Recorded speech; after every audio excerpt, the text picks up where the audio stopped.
Allahumma salli ala sayyidina Muhammadin tibbil qulubi wa dawaiha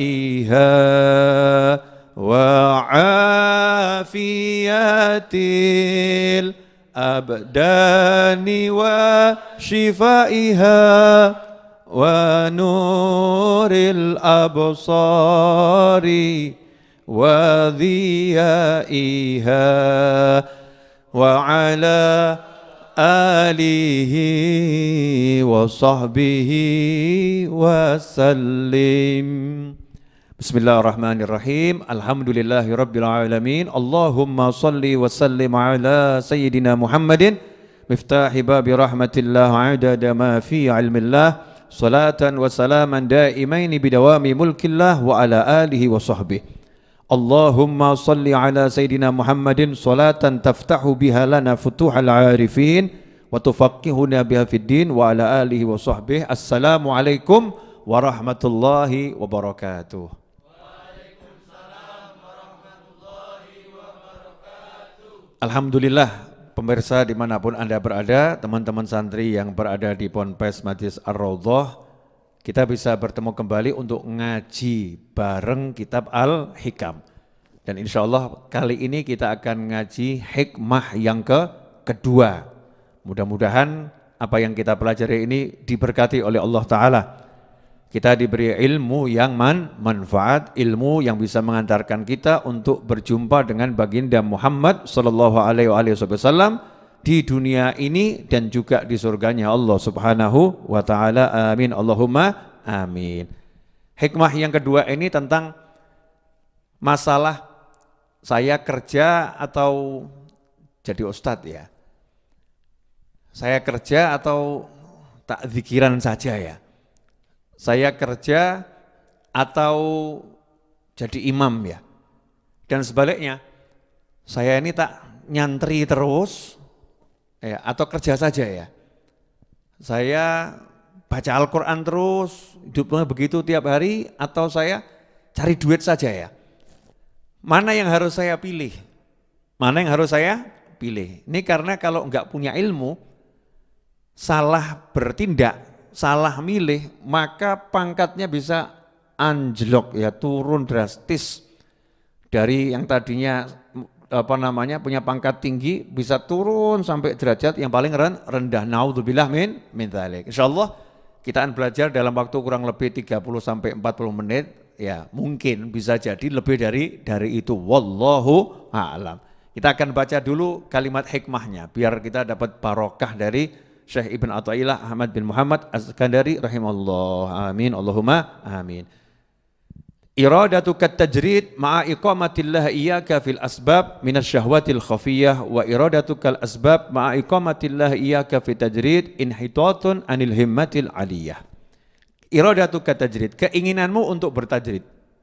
Sementara Allah menempatkan engkau di maqam asbab, maka itu bagian dari syahwatmu yang tersembunyi. Bagian dari syahwatmu yang tersembunyi.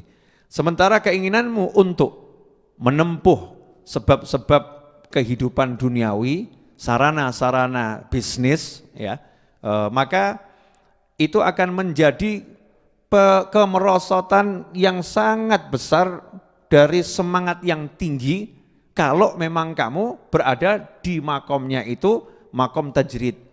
Makomnya orang-orang yang hidupnya memang zikir, hidupnya wirid, hidupnya sholat, hidupnya ngaji, hidupnya ngajar, hidupnya cari ilmu. Orangnya seperti itu. Tapi kok punya keinginan untuk meninggalkan itu beralih ke bisnis. Maka itu adalah kemerosotan dari semangat yang tinggi. Nah ini akan kita bahas. Ini terjemahannya, terjemahan bebas ya pemirsa. Biar mudah untuk dicerna, mudah untuk dipahami dan nanti bisa kita amalkan bersama-sama. Amin Allahumma amin. Begini pemirsa, manusia ini ada dua kelompok. Secara garis besar ya, ada dua kelompok. Kelompok pertama manusia yang hidupnya itu dari pagi sampai sore cari duit. Dari pagi sampai sore cari duit. Bahkan sampai malam. Ya, bahkan sampai malam cari duit. Sementara kelompok yang kedua, manusia yang mulai dari pagi sampai malam cari ilmu. Dari pagi sampai malam baca Al-Quran, dari pagi sampai malam zikir, dari pagi sampai malam sholawat, dari pagi sampai malam istighfar, dari pagi sampai malam hidupnya ibadah yang mahdhah, ibadah yang betul-betul murni ibadah, sholat, puasa, ya, yang seperti itu. Nah, ini nggak bisa dipungkiri, memang kehidupan demikian, ada dua kelompok. Dan sebetulnya dua kelompok ini dua kelompok yang baik semua. Jangan salah, ini dua kelompok yang baik. Orang yang dari pagi sampai sore dia cari dunia, itu baik kalau memang untuk ibadah. Untuk ngasih nafkah, ya, untuk membantu orang-orang yang sakit, biar bisa berobat dengan baik, dengan uangnya tadi, untuk menyambung silaturahim, datang pada keluarganya yang butuhkan, kemudian dia bereskan semua hutangnya, urusannya, ya. Dia niatnya begitu, untuk bantu masjid, bantu musola, bantu pesantren, bantu majelis, ya, bantu panti asuhan, membantu orang-orang yang bergerak ya di dalam bidang sosial, membantu para ustadz, membantu para dai untuk kebaikan, uangnya untuk kebaikan. Maka bisnisnya dia dari mulai pagi sampai sore itu selama halal, maka itu menjadi ibadah. Dan ibadah yang pangkatnya luar biasa. Karena at-tajir as-soduq, pedagang yang jujur itu derajatnya sama dengan orang yang berjihad di jalan Allah Subhanahu wa taala. Nah, main-main ya, pangkat yang sangat tinggi itu, pangkat yang sangat tinggi. Dengan dia hidup bisnis cari uang. Kemudian orang yang hidupnya nebar ilmu, ya, mengajarkan ilmu, menyampaikan ilmu, cari ilmu, baca Al-Qur'an, ibadah mahdhah, ini juga kelompok yang luar biasa. Karena mengabdikan dirinya untuk melakukan ibadah murni kepada Allah Subhanahu wa taala. Manusia-manusia yang seperti ini yang menjadi penolak bala. Bencana mau turun, ada orang yang malam nangis doa sama Allah Subhanahu wa taala agar semuanya selamat, agar semuanya dapat rahmat, maka Allah enggak jadi gitu ya. Bencananya sama Allah disingkirkan tuh. Ya, ditunda atau dibatalkan oleh Allah Subhanahu wa taala. Karena apa? Karena masih ada di situ orang-orang yang mau istighfar. Sebagaimana dikatakan, dan Allah tidak akan menyiksa mereka, wahum yastaghfirun. Sementara mereka beristighfar pada Allah Subhanahu wa taala. Nah, yang jadi masalah, ada orang-orang yang digoda sama setan. Ya, siapa sih yang enggak digoda sama setan? Kita-kita ini kan digoda sama setan. Lah setan itu pinter. Ya, karena setan ya sangat profesional. Kalau mau goda itu setan yang dikirim ya sesuai bidangnya. Jadi kalau memang ini ustadz, nanti setannya juga ustadz. Setan yang punya ilmu banyak gitu maksud saya ya. Setannya punya ilmu banyak. Kalau yang digoda ini ahli bisnis, ya setannya itu nanti juga setan yang ahli bisnis. Tahu nih, sesuai dengan keahlian masing-masing. Makanya kita disuruh banyak baca zikir, baca wirid di pagi hari, dalam segala kesempatan minta perlindungan terus dari godaan setan. Karena kalau enggak dilindungi Allah Ta'ala, mengelawan setan itu hal yang memang enggak mudah gitu ya. Kalau enggak dilindungi Allah Subhanahu wa Ta'ala, enggak ditolong Allah Ta'ala, maka suruh minta terus. Ya, suruh minta terus perlindungan dari Allah Subhanahu wa Ta'ala. Nah setan ini enggak mau orang yang dagang kok dapat derajat mujahid. Orang yang dagang kok dapat kalau derajatnya orang yang mati syahid. Kok enak bener. Pangkatnya tinggi. Wah, jangan sampai ini orang yang dagang ini, fulan ini pangkatnya tinggi di sisi Allah Subhanahu wa taala. Kemudian ada lagi orang yang ahli sholat, ahli zikir, ahli baca Al-Qur'an. Wah, ini jangan sampai ini pangkatnya tinggi di sisi Allah Subhanahu wa taala. Ini harus saya turunkan semua nih pangkatnya. Pangkatnya harus saya turunkan. Maka sama setan mulai digoda, dibisikin. Kita bahas kelompok pertama dulu yang digoda, ya. Kelompok bisnismen. Ini orang-orang yang ahli cari duit. Ya, Aldi kira-kira ahli enggak nih? Insya Allah nanti ya. Satu di antara keahlian bisa mungkin kalau enggak jadi ahli cari duit ya ahli cari dan nyebarkan ilmu semua di jalan Allah Subhanahu wa taala. Ini ada orang yang ahli bisnis, ahli cari duit. Dia kalau megang barang itu ya, orang lain jual susah, kalau dia yang pegang belum jual udah ditawar sama orang. Dan tawarannya tinggi itu. Ini ada enggak yang model-model begini nih? Nah, pemirsa, Anda termasuk yang mana ini? Kalau megang barang susah dijual, jual nggak laku-laku, atau mungkin baru pajang di profile picture tiba-tiba udah nanya itu mau dijual berapa, dijual enggak gitu ya, dikejur sama orang ini. Ini kalau coro Jawani pun tangannya ngerjekeni ya. Ya, tangannya emang punya apa itu? Punya keberuntungan ya, punya keberuntungan. Membawa rezeki seperti Sayyidina Salman Al-Farisi radhiyallahu anhu. Itu yang memang juga seperti Sayyidina Abdurrahman bin Auf radhiyallahu anhu. Sahabat Sayyidina Abdurrahman bin Auf ini tangannya ngerjekeni, berkah ya, tangannya berkah. Sehingga sahabat kalau mau belanja ke pasar titipnya sama Sayyidina Abdurrahman bin Auf, tolong kamu belanjakan. Karena kalau yang belanjakan Sayyidina Abdurrahman bin Auf itu barangnya kalau dijual tuh lakunya mahal. Ada barokahnya ya, ada barokahnya. Nah ini ada orang yang memang bagus kerjanya, cari duitnya gampang. Kemudian dia kalau punya duit, punya uang ini, udah carinya gampang, caranya halal. Kalau punya uang, itu larinya ke tempat-tempat yang baik. Sebagaimana dikatakan oleh para ulama, apa yang masuk itu ya sesuai dengan apa yang keluar. Jadi uang itu tidak mau keluar kecuali sesuai dengan cara datangnya, cara masuknya. Kalau cara masuknya halal, nanti insya Allah keluarnya ke tempat-tempat yang halal. Kalau cara masuknya, cara mendapatkannya haram, maka uang itu biasanya juga akan keluarnya ke tempat yang haram. Naudzubillah min dzalik. Nah ini dia lain, kalau dapat uang, uangnya itu selalu manfaat untuk orang banyak. Ya, kemudian keluarganya juga nyaman. Oh, alhamdulillah, bapak saya punya duit, sehingga anaknya pun tenang. Ya, istrinya tenang karena ekonominya terjamin. Mertuanya senang. Ya karena ekonominya terjamin. Tetangganya bahagia. Oh ini dia kalau punya uang tangannya terbuka, gak genggam. Ya tangannya terbuka. Dibagi ke tetangganya, temannya, semua dapat. Ya semua dapat. Sehingga keberadaannya dia dalam bisnis itu dapat doa dari orang banyak. Mudah-mudahan rezekinya tambah banyak. Mudah-mudahan bisnisnya tambah sukses. Dapat doa dari orang banyak. Nah orang ini suatu hari datang ke pengajiannya Abah Edwin. Lihat Abah Edwin ini kok hidupnya enak. Ngaji, zikir, wirid, ya terima tamu, ngaji, zikir, wirid, terima tamu. Enggak bisnis, orang yang bisnis ketemu orang-orang ruwet tiap hari, yang dibahas duit itu. Wah saya ini kok hidupnya ngurus dunia terus ya, mau sampai kapan saya ngurus dunia? Kalau seperti Abah Edwin ini ya, Masya Allah nih, seperti Mas Anam ini Masya Allah enak kelihatannya. Hidupnya di musola ngaji, zikir, wirid. Seperti Mas Agung itu ngaji, zikir, wirid. Ya Mas Agung, ya itu Mas Agung tuh ngaji, zikir, wirid. Ngaji, zikir, wirid.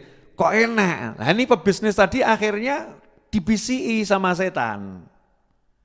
Udah, kamu tuh pangkatmu rendah, cari dunia terus, rendah itu, tiru tuh Abah Edwin, ya tiru Mas Ana, Mas Agung, tuh hidupnya buat ngaji, zikir, wirid di masjid tuh dari pagi, siang, sore, malam, pagi, siang, sore, malam masjid, di rumah Allah.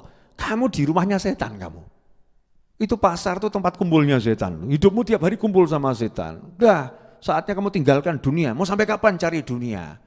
Bisikan setan tadi dengan dalil-dalil yang mungkin setannya juga ngutip pendapatnya para ulama dan lain sebagainya, dibisikkan di pikirannya, di telinganya ini ya, di hatinya, sehingga akhirnya dia buat pengumuman, mulai hari ini saya tidak akan kerja lagi, saya nggak akan cari dunia lagi, ngomong ke istrinya, ke anaknya, apa yang kita miliki akan saya sedekahkan untuk pesantren, udah kita hidup sederhana dengan uang yang ada, kamu belajar puasa Daud atau Senin Kemis ya. Ya, istrinya diajarin seperti itu, anaknya disuruh seperti itu. Akhirnya ditinggalkan bisnisnya semua, dia kemudian pergi ya dari satu masjid ke masjid yang lain, dari satu pesantren ke pesantren yang lain, dari satu pengajian ke pengajian yang lain. Tetangganya yang biasanya kalau sakit itu enggak mikir, tetangganya ketika sakit mikir, siapa yang biayai saya ini? Keluarganya yang tadinya itu bayar listrik tiap bulan itu gampang karena dapat jatah uang dari saudara, dari dia yang punya uang lebih tadi, tetangga saudaranya itu pun akhirnya merasa bingung, bulan ini saya bayar listrik dari mana? Istrinya yang tadinya hatinya tenang akhirnya mikir, lah ini kalau suami saya meninggal dunia, saya ini jadi janda, hidupnya bagaimana? Masih hidup aja susah, nggak ada tinggalannya. Istrinya hatinya suntuk, sumpek, nggak tenang gitu ya. Maka pindahnya dia dari bisnis yang seperti itu, bisnis yang halal, bisnis yang tidak melalaikan sholat, ya sholatnya dia jalan, dia sholat, puasa Ramadan, dia puasa Ramadan, ya dia zikir habis sholat, ya zikir habis sholat, tapi dia tuh waktunya lebih banyak untuk kerja, bisnis, cari uang. Tapi karena ketemu Abah Edwin ya, Mas Anna, Mas Agung lihat begitu, setan masuk, akhirnya ditinggalkan semuanya, dia beralih pada baca Al-Quran, zikir, wirid, pengajian, dari satu musola ke musola yang lain. Maka sikapnya ini itu bukan satu hal yang baik. Itu sebetulnya bagian dari syahwat, keinginan yang gak baik yang tersembunyi. Itu hawa nafsu gitu loh, hawa nafsu. Itu bukan mulia, tampaknya kan mulia jadi orang yang ngaji, zikir, wirid. Bukan, itu justru jelek. Kenapa? Karena dia sudah ditempatkan Allah, tugasmu nih ngurusin orang-orang yang gak punya duit. Tugasmu nyarikan orang-orang yang punya duit, ibadahmu ya itu. Ya memang ya ibadah yang seperti itu beda loh sama orang yang kita ngaji nangis gitu kan ya. Orang kalau ngedem duit kan biasanya nggak nangis ya. Sama mesem. Ketemu sama rekan bisnis kan biasanya ya ketawa. Lah ini sementara yang di musola zikir nangis, ya zikir nangis. Ya ini memang beda, bentuknya nggak sama. Tetapi justru yang bisnis tadi jauh lebih mulia. Sebagaimana diceritakan di zaman Khalifah Umar bin Khattab radhiyallahu anhu, beliau ini kan suka keliling. Bahasa no-nya, zaman no-nya belusuan. Ya, Sayyidina Umar bin Khattab radhiyallahu anhu itu suka belusukan. Nih mungkin pemirsa yang suka ngoreksi bahasa Inggris saya ya. Zaman no, bukan no bib, now, iya. Lawang saya ini orang Solo yang bahasa Jawa lebih saya suka. Iya, Inggrisnya Inggris gak cetok begini. Iya, enggak cetok. Ikhwani rahimakumullah. Sayyidina Umar bin Khattab radhiyallahu anhu itu belusukan dulu. Nah, di antaranya juga belusukan ke masjid di jam-jam orang kerja. Jam-jam orang waktu duha itu orang kan pada ke pasar kerja, yang di kebun ya di kebun, yang di pasar di pasar. Sayyidina Umar bin Khattab radhiyallahu anhu coba ngecek masjid. Dilihat di masjid, ya maklum yang umurnya udah 60 tahun ke atas itu ya. Pada di masjid semua zikir wirid, emang makomnya persiapan bukan menjemput, persiapan menerima tamu. Malaikat Israel alaihissalam, jadi udah disiapin itu dengan banyak zikir, banyak doa, umurnya 60 tahun lebih. Umurnya umat Nabi SAW kan 60 sampai 70 tahun seperti itu. Nah, ternyata di situ ada anak muda, lagi zikir, lagi sholat gitu kan, ngaji. Maka ditanya sama Sayyidina Umar bin Khattab radhiyallahu anhu, hei anak muda, kenapa kamu kok di sini? Kok nggak kerja, nggak ke pasar, nggak ke kebun? Kenapa kamu di sini? Jawabannya ibadah, zikir sama Allah Ta'ala. Lah, yang jamin kehidupanmu siapa?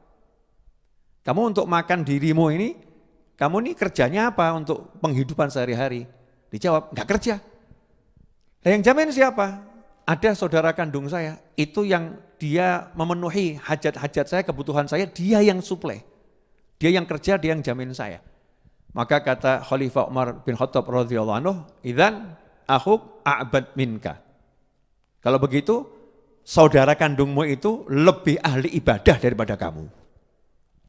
Jadi dipuji sama saya Umar bin Khattab justru yang kerja, anak muda kok. Ya dia anak muda, tapi kenapa dia enggak bekerja, sibuk zikir wirid. Nah, ini Sayyidina Umar menilai anak muda yang kerja, tapi dengan cara yang baik, yang halal, dan semua digunakan untuk bantu saudaranya seperti itu, ini jauh lebih baik. Meskipun enggak dikatakan ini jelek, karena zikir, doa, wirid itu juga baik, tetapi enggak pas makomnya. Makomnya enggak pas. Nah ini contoh dalam kehidupan sehari-hari. Nah mudah-mudahan pemirsa yang setelah mendengar uraian saya ini, yang ahli bisnis, ahli bantu pesantren, ahli bantu orang sakit, ahli bantu keluarga yang membutuhkan, ya kerabat membutuhkan, ahli bantu tetangga, akan lebih semangat untuk cari duitnya, cari duit yang banyak. Tapi caranya yang halal, caranya yang bagus, dan tidak melalaikan dari sholat, tidak melalaikan dari zikir. Kan ya tetap zikir, tetap sholat gitu ya. Tapi karena bakatnya di bisnis, maksimalkan bisnismu. Biar jadi sahabat yang punya harta yang banyak itu. Seperti sahabatnya Nabi Muhammad SAW. Ikhwani rahimakumullah. Nah sementara kelompok yang kedua, ini tadi kelompok yang pertama, ahli bisnis. Kelompok yang kedua adalah orang yang dia itu hidupnya sebaliknya. Jadi memang bakatnya itu cari ilmu, bakatnya nyantri, bakatnya ada keahlian di situ, ada kelebihan di situ. Dia ini kalau belajar tuh cepet nangkep, nerangkan ke orang juga orang cepet paham, bakatnya di situ. Dan tidak usah jauh-jauh lah, misalnya saya, ya kan alhamdulillah saya kan ngajar ini ya, ngajar. Hidup saya ya pagi siang sore yang diurusi adalah ngajar, yang diurusi belajar, ngajar. Nah kok kebetulan saya ketemu satu pebisnis. Dia buka toko di pasar ini, di mall ini, di kota ini, sekian banyak. Bisnis tadi kelihatan nyumbang sana, nyumbang sini, bantu sana, bantu sini. Akhirnya saya tertarik. Wah, ngajar terus gini, dapat duitnya kapan ini? Nggak bisa saya begini nih. Saya kerja sih saya kerja, tapi nggak maksimal kerjanya, cuman minim. Cari dan nyebar ilmunya yang maksimal. Sementara orang itu dia cari duitnya itu kenceng. Ya cari duitnya kan kenceng ini. Wah saya tak kurangilah jam ngajarnya. Cukup ngajarnya sebulan sekali. Ya selebihnya saya mau kerja. Saya mau cari duit. Biar nanti saya punya uang banyak. Ya saya bisa bantu orang seperti dia. Ini baik atau enggak baik? Kelihatannya baik. Kelihatannya baik, tapi sebetulnya itu adalah merosot pangkatnya. Karena tadinya semangatnya itu tinggi untuk mencari ilmu, ngajar ilmu. Ini kan semangat yang mulia, semangat yang tinggi. Dan dimudahkan di situ oleh Allah Subhanahu wa Ta'ala. Udah dikasih sama Allah yang enak, yang pangkatnya tinggi, kok milih ruwet sama dunia gitu loh ya. Ruwet sama dunia. Maka ini kemerosotan yang luar biasa. Kemerosotan yang luar biasa dari semangat yang tinggi, semangat yang mulia. Nah pemirsa dimanapun Anda berada, kalau saat ini memang Anda dimudahkan untuk cari ilmu, dimudahkan untuk mengajar, ya maka ya mengajarlah dan cari ilmulah. Jangan ikut-ikut sama orang yang menghabiskan waktunya untuk cari dunia. Kecuali memang Anda itu bukan di situ posnya, bakatnya bukan di situ ya. Tugasnya bukan di situ. Silahkan seperti pebisnis tadi cari dua sebanyak mungkin. Ikhwani rahimakumullah. Nah, dengan mengetahui dua hal ini, kelompok pebisnis, kelompok yang cari duit ya, sama aja toh ya, pebisnis dan orang yang memang hidupnya sholat, zikir, wirid, bagaimana harus menyikapinya? Maka kita nanti tidak akan jadi orang yang derajatnya turun. Gak jadi orang yang menuruti hawa nafsu, karena udah paham. Oh saya ini ternyata memang harus kerja. Istri saya modelnya ya begitu, kalau nggak dikasih duit 10 juta itu hatinya was-was kok ya. Hatinya was-was. Kalau nggak disiapkan warisan 1 M itu kok kelihatannya ya hatinya was-was ya. Saya harus kerja cari duit banyak. Karena kalau dia sampai nanti hatinya itu was-was, ragu kepada rezeki, berarti meragukan Allah yang maha memberi rezeki. Maka nanti istri saya ini akan jadi orang yang jelek di pandangan Allah Subhanahu wa Ta'ala. Karena meragukan Allah Ta'ala. Dan itu gara-gara saya. Wah nanti saya berdosa, udah saya akan maksimalkan kerja saya. Ikhwani rahimakumullah. Karena itulah para ulama kalau mau menikah itu milih istri, gak sembarangan. Nomor satu apa? Ya seperti gini loh. Kalau ada orang mau menikah dengan PNS yang memang tugasnya itu akan dipindah-pindah. Pasti nomor 1 dikasih tahu, saya PNS loh. Saya ini nanti tinggalnya di mana, itu tergantung tuh tugas. Ditempatkan di mana ya saya harus siap.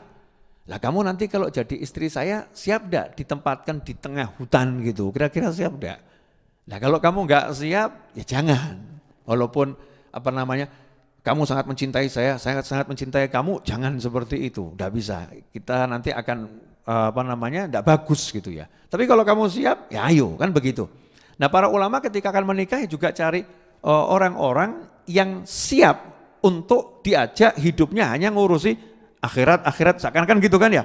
Zikir, doa, wirid, ngajar, ngaji. Zikir, doa, wirid, ngajar, ngaji. Jangan keluh kesah urusan dunia. Harus siap begitu. Nah, kemudian kalau memang dapat yang seperti itu, ya wis, nyaman saja. Berarti kan sudah siap ini. Istrinya siap, suaminya siap, anaknya juga siap. Maka ini adalah gerbong yang nanti akan cepat sampai Allah Subhanahu wa ta'ala. Contohnya, ayahnya Habib Ali bin Muhammad bin Husain al-Habsyi. Habib Muhammad bin Husain al-Habsyi. Ya, Habib Muhammad bin Husain al-Habsyi rahimahullah, beliau adalah ayah dari Habib Husain bin Muhammad al-Habsyi mufti Haramain. Habib Muhammadnya ini mufti Haramain, punya putra Habib Husain mufti Haramain. Habib Husain punya murid diantaranya Mbah Hashim Asy'ari dan Mbah Khalil al-Bangkalani diantaranya. Ya, artinya ini Habib Muhammad adalah guru besar mufti Haramain yang luar biasa. Punya istri namanya Hababah Alawiyah. Ya, Hababah Alawiyah. Ini Hababah Alawiyah ini ketika suaminya diperintah gurunya, kamu dakwah ke sana, ya, dan istrinya disuruh ngurus anak di rumah, ya enggak protes. Lanjutkan, silakan berangkat. Ya silakan berangkat, karena memang siap. Jadi istrinya seorang ulama, sehingga ulamanya bisa tajrid betul-betul dia tidak ngurusin bisnis, enggak ngurusin apa, yang diurusin adalah dakwahnya, cari ilmunya, ngajarnya, karena istrinya sudah menggugurkan kewajibannya. Dah, untuk yang satu itu aku tidak menuntut apa-apa. Kita semua berjuang di jalan Allah Subhanahu wa ta'ala. Seperti yang terjadi pada Nabi Ibrahim alaihissalam beserta istrinya. Ketika Nabi Ibrahim bawa Nabi Ismail ya beserta istrinya untuk ke tanah yang belum ada penghuninya, yang gersangnya luar biasa. Maka di situ istrinya kan ya nyantai-nyantai saja loh, ditinggal bersama bayi, ya anak kecil ya yang baru bisa nangis di tengah padang Sahara yang gersang, yang panasnya luar biasa, isinya bebatuan, nggak ada air, nggak ada kehidupan, nggak ada manusia di sana, nggak ada yang nemenin. Istrinya nggak mengatakan bagaimana ini, kami kok ditinggal di sini, enggak. Silahkan wahai suamiku, ini perintah Allah, maka Allah akan ngurusi kami. Masya Allah. Ini manusia-manusia yang betul-betul udah tajrid, nggak ngurusi asbab duniawi. Sebab-sebab dunia ini sudah nggak ada dalam benaknya, pikirannya. Yang ada Allah dan Allah. Nah tapi sekarang ada orang yang gaya, dah saya nggak akan usaha, saya akan sholat saja, zikir saja, wirid saja. Begitu istrinya ngeluh, gas habis, stres. Ya, terus akhirnya ngontak ustadz yang lain.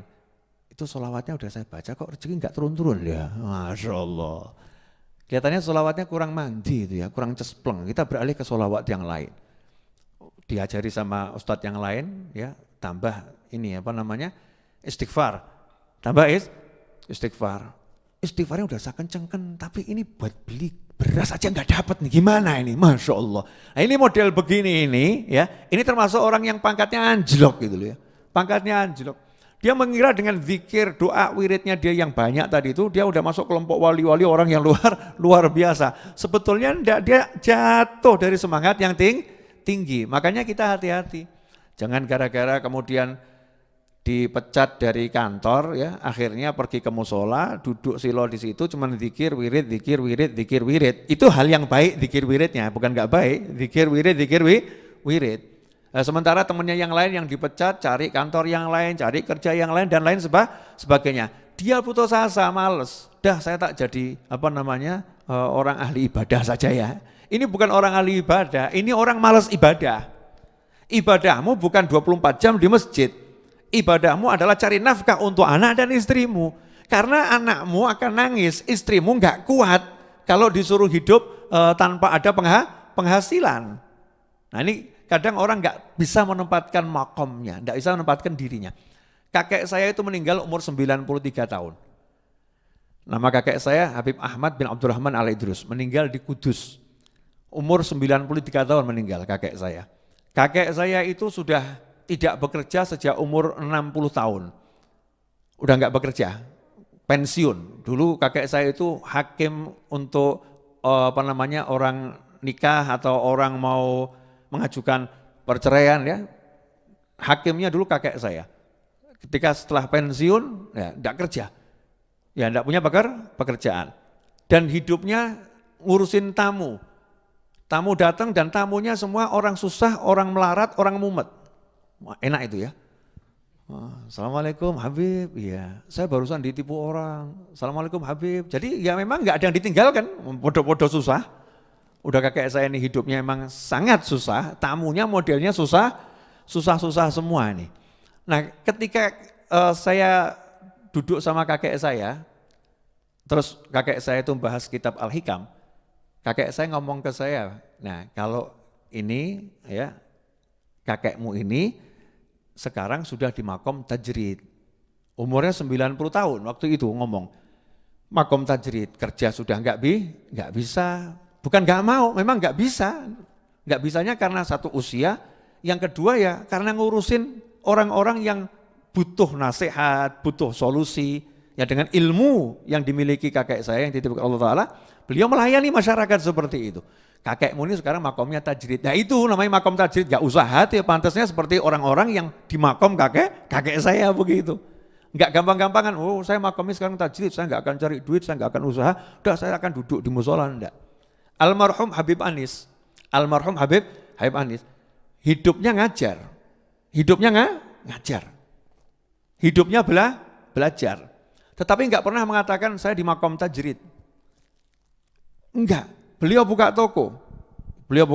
Beliau pagi menyempatkan waktu ke toko. Sore menyempatkan waktu ke toko. Bahkan akhirnya ada kesempatan beliau bangun ruko-ruko. Bahkan ketika beliau sedang dalam keadaan sakit di bulan Ramadan, beliau yang mengatur tokonya sendiri. Karena apa? Karena beliau merasa saya ini harus mencari nafkah untuk menghidupi orang banyak. Meskipun beliau menyampaikan ilmu, meskipun beliau mengajar dan lain sebagainya. Tidak gampang, artinya orang menganggap saya udah di makom tajrid. Tidak seperti itu. Tapi kalau bilang di makom bisnis, ya bukan. Bukan pebisnis. Ini hati-hatinya orang-orang soleh. Jadi orang-orang soleh itu tidak gampangan. Ikhwani rahimakumullah. Nah, ada orang yang ditempatkan sama Allah memang harus meninggalkan bisnisnya. Nanti itu akan nyambung dengan hikmah yang berikutnya. Tapi saya kasih contoh sedikit, biar paham. Ketika Sayyidina Abu Bakar As-Siddiq radhiyallahu anhu dilantik jadi khalifah.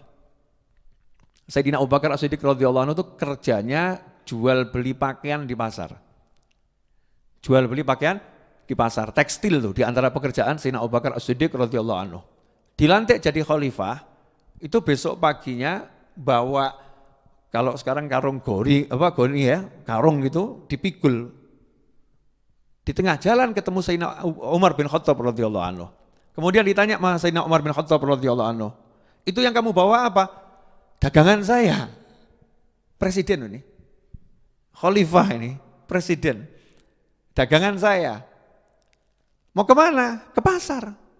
"Lah ngapain?" "Cari nafkah."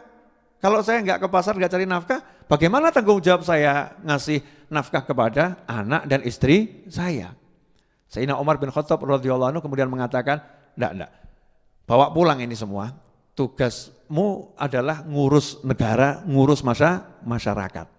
Ngurus negara, ngurus masyarakat. Masalah nafkah keluargamu, kita akan rapat kepada semua sahabat agar engkau diberi gaji dari Baitul Mal. Dari kasnya umat Islam, kamu diberi gaji. Tapi baktikan dirimu 24 jam kasarnya begitu ya, hanya untuk mengurus masyarakat. Akhirnya deal. Sehingga hidupnya dibaktikan betul-betul jadi khalifah, makannya keluarganya itu dari gaji. Tapi Anda perlu tahu gajinya berapa. Cuma di zaman khalifah loh, 1400 tahun yang lalu, coba padokno saiki gitu loh ya.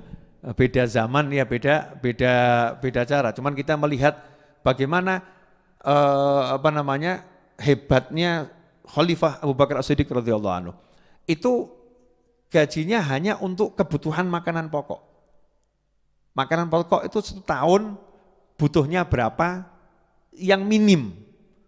Kalau mungkin Mas Drahman ditanya butuhnya beras 1 bulan berapa? Misalnya ya, dia ngitungnya Mas Drahman bukan nanti 1 hari 3 piring, enggak, ngitungnya 1 hari ini ya 20 piring. Lah anakku nambah, bojoku nambah, aku ya nambah gitu ya. Nah, ini kalau kelasnya sahabat itu misalnya butuhnya 1 piring, nanti mintanya enggak 1 piring, dibuat paling minim, kira-kira nih kalau 1/4 piring sudah bisa rodok neken perut ya sudah 1/4 piring ini buat 1 hari, udah segitu. Itu caranya ngukur gajinya demikian. Ngukur gajinya demikian.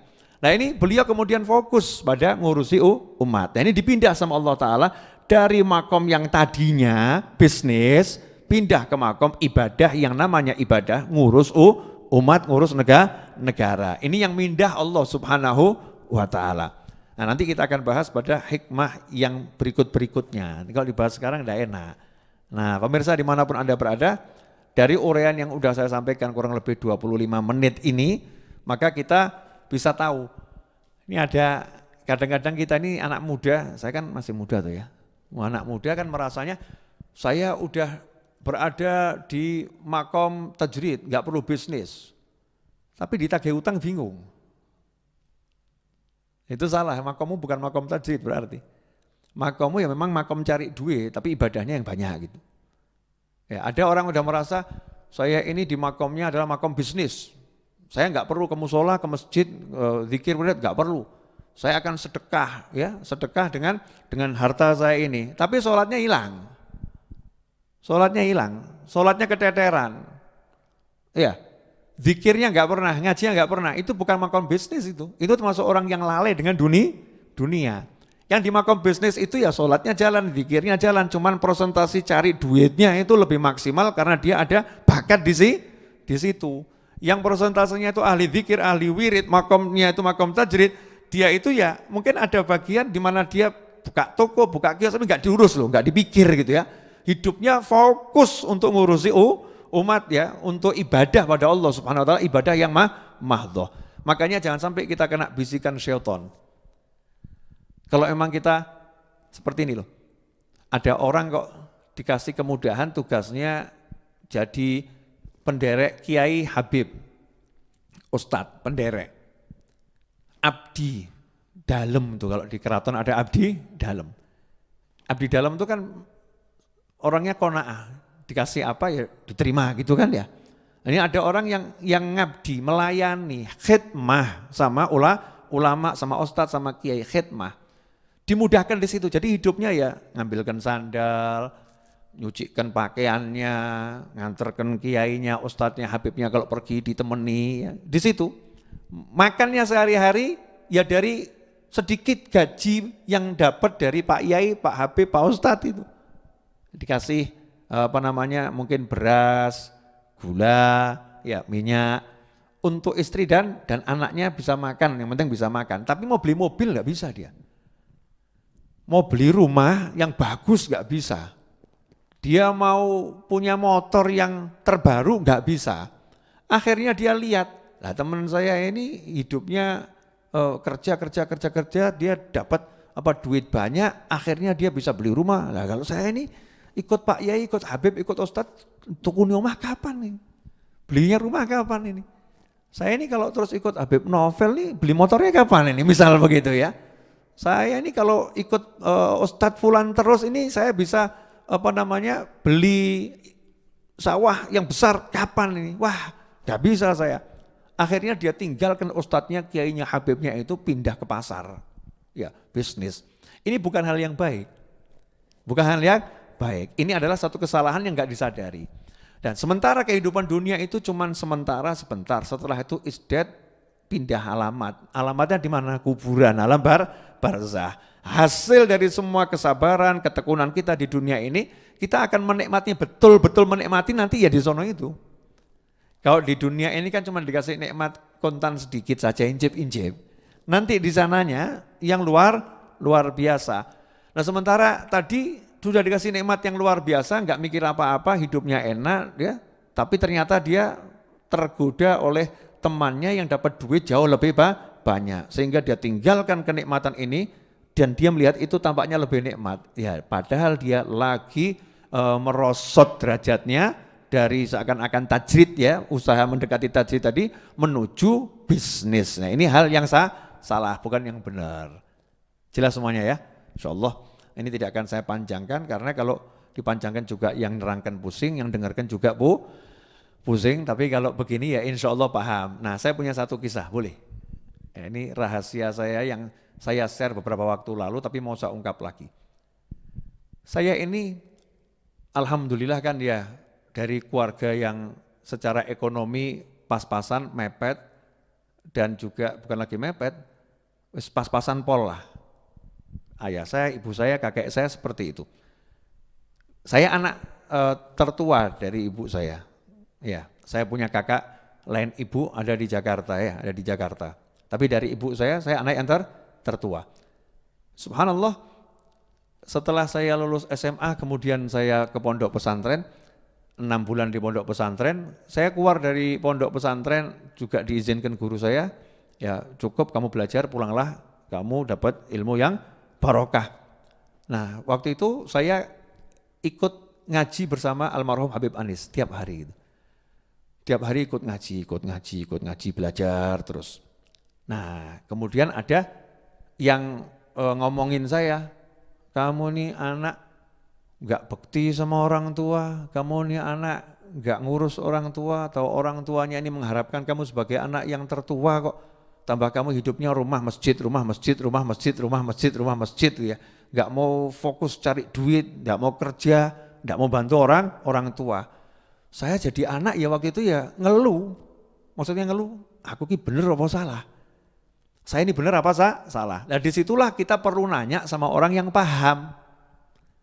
Karena kalau kita nggak paham, nanya sama orang yang paham, jangan sampai kita ini kena bisikan setan. Nanti kalau saya tinggalkan upaya cari ilmu, kemudian saya terjun ke bisnis, itu bisikan setan kan? Ya na'udzubillah min dzalik. Kalau saya tetap cari ilmu dan saya abaikan untuk memikirkan ekonomi orang tua saya, maka ini juga bisa jadi bisikan yang salah.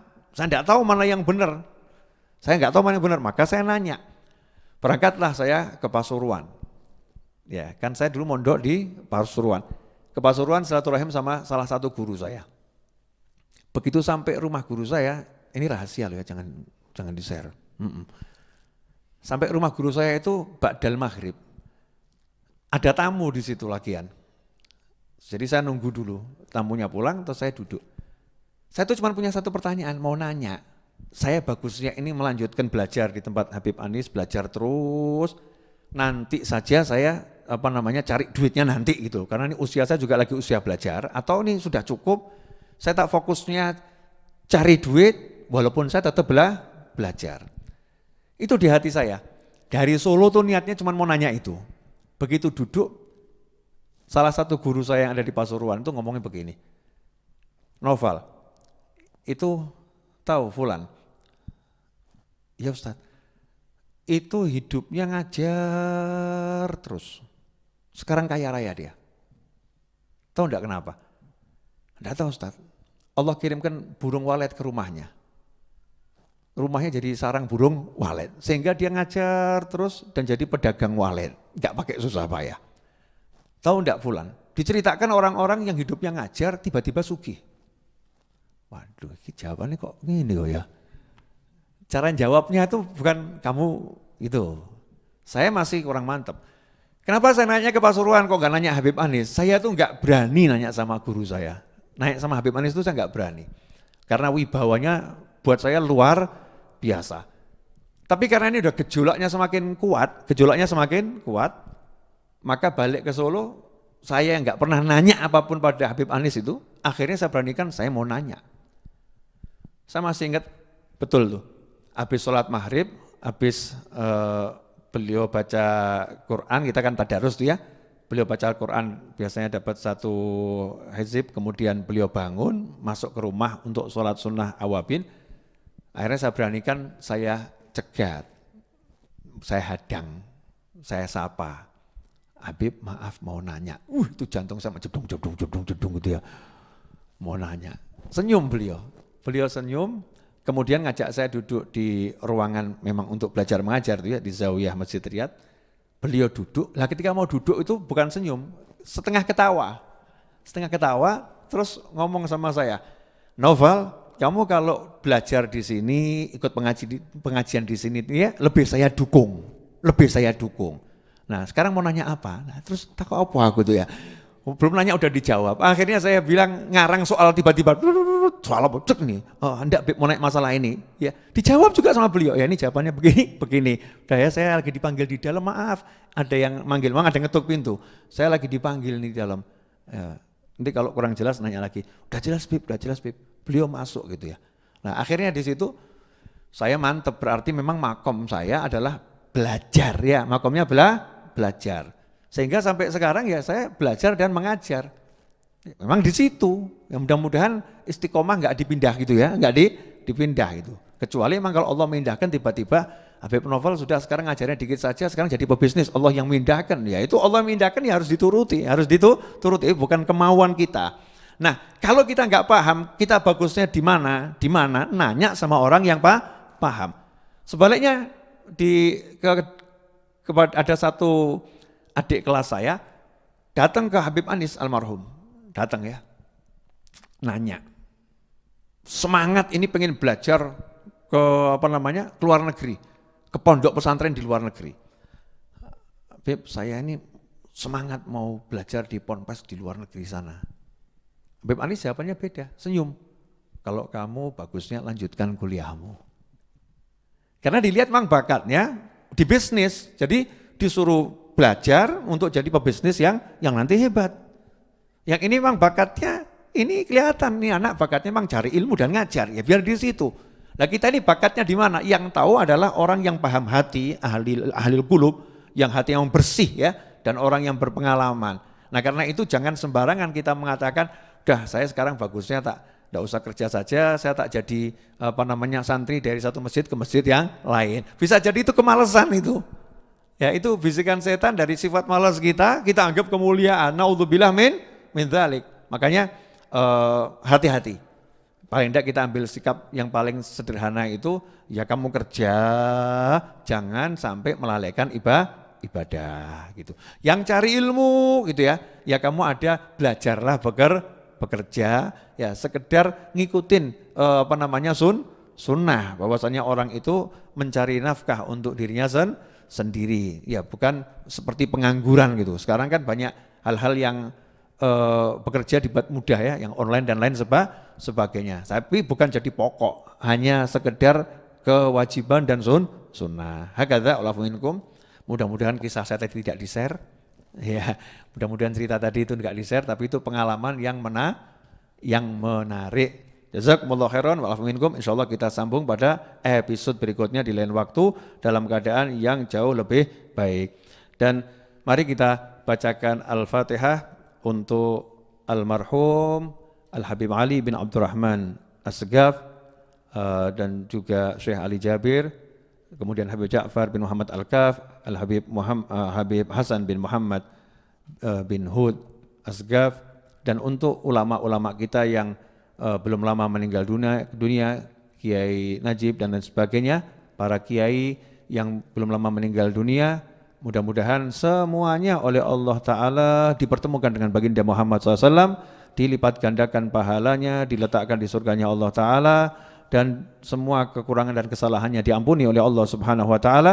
Dan mudah-mudahan kita semua insya Allah diberi Allah kekuatan untuk meneladani beliau semua, dan kita dimasukkan dalam kelompok orang-orang yang soleh, orang-orang yang mencintai dan dicintai. Ala hadiniyah wa ala kunatin solihatin jamina fiha wa ila hadratin Nabi SAW. Al-Fatihah. A'udzu billahi minasyaitonir rajim. Bismillahirrahmanirrahim. Alhamdulillahirabbil alamin. alamin arrahmanir rahim maliki yaumiddin iyyaka na'budu wa iyyaka nasta'in ihdinas siratal mustaqim siratal ladzina an'amta 'alaihim ghairil maghdubi 'alaihim waladdallin amin. Allahumma salli wa sallim ala sayyidina Muhammadin miftahi babi rahmatillah adada ma fi ilmillah salatan wa salaman daimaini bidawami mulkillah wa ala alihi wa sahbihi. Allahumma ij'al fi ta'atika farahi wa sururi wa fi mardatika jami'a umuri. Allahumma ya alim bihalati wa muttali ala sarairi wa niyati iqdi jami'a hajati waghfir dhunubi wa sayyiati وتجاوز عن خطيئاتي وزلاتي وتقبل جميع حسناتي وسامحني فيما مضى وما يأتي واكتبني في ديوان ساداتي واسلك بي سبيل نجاتي في حياتي ومماتي. اللهم إني طامع في عطاك راغب في رضاك مستسلم لقضاك فاكتبني من أولياك wasluk bi sabila hudak wa alhiqni bi asfiyak wa sallallahu ala sayyidina Muhammadin wa alihi wasallam alhamdulillahi rabbil alamin. Pemirsa dimanapun Anda berada, jangan lupa untuk menerapkan 3M, pakai masker ya, kemudian juga jaga jarak dan cuci tangan ya. Itu untuk orang umum cuci tangan, tapi kita sebagai muslim lebih dari itu. Bukan cuma cuci tangan, kita tajdidul wudu yang sering memperbarui wudu. Insya Allah kalau itu diterapkan, maka bangsa kita ini akan segera bebas dari COVID-19 insya Allah. Tahun 2021 mudah-mudahan insya Allah kasus COVID-19 semakin melandai, semakin turun, dan insya Allah Indonesia dan dunia pada umumnya akan bebas dari COVID-19. Amin Allahumma amin. Terima kasih banyak dan mohon maaf atas segala kekurangan. Jazakumullah khairan wa afu minkum. Wassalamualaikum warahmatullahi wabarakatuh.